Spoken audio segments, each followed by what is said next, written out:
Toujours sur la réforme des retraites, nous accueillons Anne-Laure Cristofari. Elle était manifestante à Calvi ce matin et elle est membre de l'organisation politique Amanca. Bonjour Madame Cristofari. Bonjour. Alors, ce matin à Calvi, on dénombrait à peu près une quarantaine de personnes dans la rue pour se mobiliser devant la sous-préfecture. Alors, est-ce que cette mobilisation est réussie ? Alors oui, à notre sens oui, parce que vous savez, sur Calvi, il n'y a pas une grande tradition de mobilisation sociale. En règle générale, on va souvent sur Bastia, pour ceux qui font grève, pour ceux qui s'impliquent dans les mobilisations, dans les mouvements. L'habitude, c'est d'aller sur Bastia pour manifester ou pour se rassembler. Donc à ce titre, pour nous, oui, c'est un succès et on va inscrire cette logique-là dans la durée. C'est un succès selon vous et par rapport justement à la dernière mobilisation, c'est un chiffre qui reste stable, c'était aussi une quarantaine. C'est ça, en fait, les gens ont un peu bougé. Il y avait aujourd'hui un peu plus d'enseignants du secondaire, un peu moins de personnes du médico-social. Donc, si vous voulez, ça s'équilibre. Je pense que, voilà, globalement, on est sur une certaine stabilité. Et pour nous, c'est important de s'ancrer sur le long terme dans une stabilité de la mobilisation sur la Balagne, parce que c'est très important de créer quelque chose aussi localement dans une micro-région comme la Balagne. Et vous le disiez tout à l'heure, souvent les manifestants partent à Bastia ou à Ajaccio. Pourquoi faire cette mobilisation en local à Calvi ? Alors, pour plusieurs raisons. D'abord parce que nous, on travaille sur le territoire et sur les micro-régions. C'est-à-dire qu'en tant que militants, on s'ancre aussi dans des micro-régions. Première chose. Deuxième chose, on part d'un constat très simple. Cette réforme des retraites, elle mobilise beaucoup le monde du travail. Et le monde du travail, pour les gens du monde du travail, payer un plein d'essence, ça coûte cher. Aller jusqu'à Bastia, ça finit par chiffrer, ça finit par coûter très cher. Ça demande aussi du temps, ça demande donc de l'argent, ça fait beaucoup. Et ça freine souvent les mobilisations parce que ça fait loin, etc.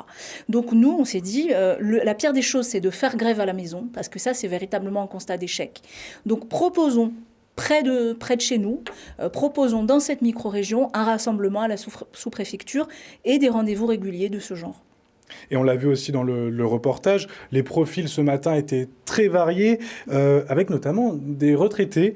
Donc aussi le message envoyé, c'est que c'est avant tout un moment de solidarité où même des retraités qui ne sont pas concernés par cette réforme directement viennent aussi se mobiliser.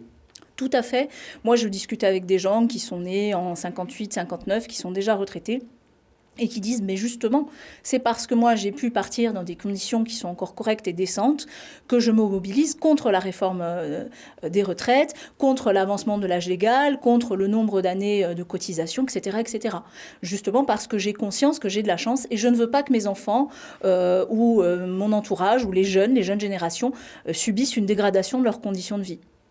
Alors revenons sur la réforme des retraites en elle-même. Selon le rapport du Conseil d'orientation des retraites, le COR, le régime risque d'être en déficit sur les 25 prochaines années.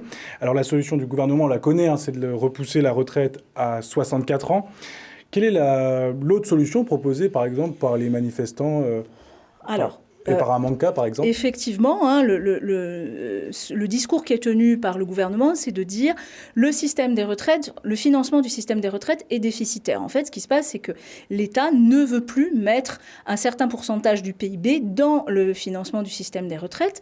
Et donc, effectivement, on parle de 12-13 milliards de déficit, sauf qu'en fait, tout ça, ça vient d'un refus de l'État au nom de normes économiques, de normes comptables, alors qu'on sait très bien que de l'argent, il y en a dans beaucoup de secteurs. Notamment, on pourrait, par exemple, financer sans aucun problème le système des retraites en augmentant les salaires, puisque qui dit augmentation des salaires dit augmentation des cotisations, puisque notre système de retraite par répartition, il est financé par les cotisations des gens qui travaillent et qui payent immédiatement les pensions de ceux qui sont retraités. En plus, il y a quand même des gens à qui le gouvernement Macron a fait beaucoup de cadeaux, ce sont les grandes fortunes, les entreprises. 157 milliards d'euros d'aide aux entreprises, on pourrait prendre un petit peu de ces aides, de ces exonérations, de ces cadeaux fiscaux faits aux entreprises, par exemple, et aider à financer le système système des retraites, qui est quand même un système solidaire, fondé sur la solidarité des générations entre elles. Donc je pense qu'en fait, au fond, il y a un choix idéologique de ce gouvernement qui est de favoriser les plus riches et de vouloir faire payer, entre guillemets, les classes populaires, le monde du travail. Et donc on ne va pas chercher l'argent là où il est, on rogne sur ce que l'État est censé, sur la participation de l'État à ce financement. Et ça, pour nous, c'est inacceptable parce que les retraites, c'est pour tous. Donc il est logique qu'un État, qui a un modèle social fort, conserve sa participation et son financement. Voilà. Donc la solution que vous sous-entendez, c'est par exemple d'augmenter les cotisations sociales voilà, ou patronales. Ça peut être une solution, d'augmenter les salaires, donc les cotisations. Ça peut être aussi, au lieu d'exonérer les grandes entreprises, si vous prenez l'année 2021, il y a eu 70 milliards pour les actionnaires du CAC 40. Donnez-les à un système des retraites. Puis quand on dit que le système des retraites est déficitaire, franchement, à terme, la part du PIB donc, qui finance, la part du PIB de l'État qui finance le système des retraites, elle tend à se stabiliser. Donc, sur le long terme, il n'y a pas de déficit. Je veux dire, il y a de l'argent, mais on ne veut pas le mettre là où on devrait le mettre. C'est un problème de choix politique. Mais si on augmente les salaires, ça augmente aussi, les pensions de retraite par la suite. Oui, mais ça augmente les cotisations sociales. Je prends un exemple pour les femmes. La dernière fois, je travaillais sur le rapport Oxfam, vous savez, qui est sorti, et on nous explique, avec des chiffres à l'appui, que si par exemple, il n'y avait pas encore, à l'heure qu'il est, 22% de différentiel de salaire entre hommes et femmes, si les femmes étaient payées autant que les hommes, pour dire les choses simplement, eh bien, ça dégagerait 5,5 milliards de cotisations. Donc ça nous permettrait largement de renflouer tout ça et de consolider le système. C'est un exemple parmi tant d'autres. Mais franchement, si on regarde l'argent qui est... Enfin, les exonérations, les cadeaux fiscaux qui sont faits aux grandes fortunes, voilà. À un moment donné, c'est un choix de société. Voilà. Et malgré les mobilisations partout en France, le gouvernement dit vouloir continuer à convaincre, alors qu'à peu près 70% des Français sont opposés à cette réforme. Est-ce que ces manifestations, c'est pas un petit peu un coup d'épée dans l'eau ? Écoutez, c'est ce qu'on voudrait nous faire croire. Alors moi, j'entends ça, j'entends effectivement que le gouvernement dit « nous resterons fermes », etc. Et à côté de ça, je m'aperçois que même à l'Assemblée, même dans les rangs de cette majorité gouvernementale des députés, il y a des doutes, c'est-à-dire dans leur propre camp, puisqu'on a entendu parler d'une dizaine de députés des frondeurs, je dirais de la majorité, qui ne voteraient pas le texte en l'état. Même chose chez les Républicains. Donc moi, je pense que c'est je dirais une position de confiance qui est une façade. Et qu'en fait, si les mobilisations populaires, elles sont très très importantes, si elles continuent, je crois que les choses ne seront pas si faciles que ça pour le gouvernement. C'est sûr qu'il joue gros, parce que politiquement, reculer, ça serait compliqué. Mais je ne pense pas du tout que les mobilisations soient un coup d'épée dans l'eau. Je pense par contre que le fatalisme risque de nous jouer des tours. Si on considère que tout est perdu et qu'on n'a plus qu'à rentrer à la maison, là, effectivement, on ne créera pas les conditions du rapport de force. Et justement, les doutes qu'ont les députés de la majorité se reposent notamment sur le manque à gagner pour les femmes dans cette réforme. Est-ce que si le manque à gagner n'est pas aussi élevé, c'est-à-dire que les femmes ne sont pas les grandes perdantes de cette réforme, est-ce qu'on ne pourrait pas dire que les manifestants, les militants ont un petit peu gagné quand même cette bataille ? Écoutez, les femmes sont les grandes perdantes, ça c'est certain. Après, les femmes, si on prend par exemple les femmes, il y a 51% des femmes retraitées qui ont des carrières incomplètes, contre 25% chez les hommes. Donc vous voyez des chiffres comme ça. Les femmes, les pensions de retraite des femmes, elles sont 40% inférieures à celles des hommes. Donc effectivement, avec un allongement de la durée légale du temps de travail et des cotisations, du temps de cotisation, elles vont être les grandes perdantes. Mais il n'y a pas que les femmes.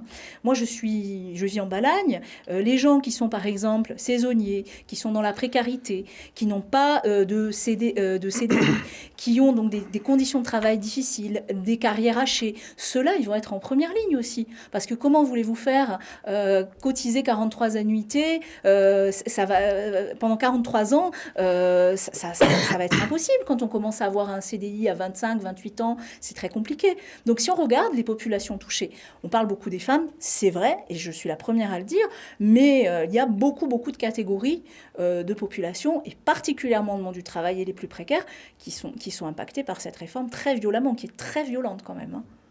Et si ces mobilisations ne suffisent pas et avoir gain de cause, est-ce qu'il y aurait d'autres moyens de protester, peut-être à l'échelle locale ? Écoutez, de toute façon, tout ce qui peut relever du rassemblement, de la réactivation des solidarités, surtout ne pas faire penser aux gens qui sont seuls face à leurs difficultés et qui sont segmentés par catégorie, mais qu'au contraire, il y a une solidarité générale, que ce soit dans des manifestations, dans des rassemblements, dans des mérendés. Il y a plein de possibilités de mobilisation diverses pour donner du sens. Parce que l'idée, c'est ça, c'est donner du sens, c'est montrer aux gens qu'ils ne sont pas seuls et que tout n'est pas perdu, loin de là, qu'un rapport de force, ça s'installe et ça se crée. Et on parle beaucoup de désobéissance civile. Est-ce que ça peut être une exemple, solution? Bien sûr, bien sûr. Ça peut être aussi un acte volontaire pour montrer qu'à un moment donné, il y a une différence entre le légal et le légitime. Parce que le discours qu'on nous tient, c'est oui, j'ai été élu sur un programme. Sauf qu'on sait très bien que quand on a élu dernièrement le président, il avait face à lui le RN, il avait face à lui des candidats que un très grand nombre de gens, de citoyens, de citoyennes voulaient exclure du champ politique, ne pas leur permettre d'arriver au pouvoir. Donc c'est un peu faire semblant de croire que il y avait une unanimité autour de la réforme des retraites. C'est vraiment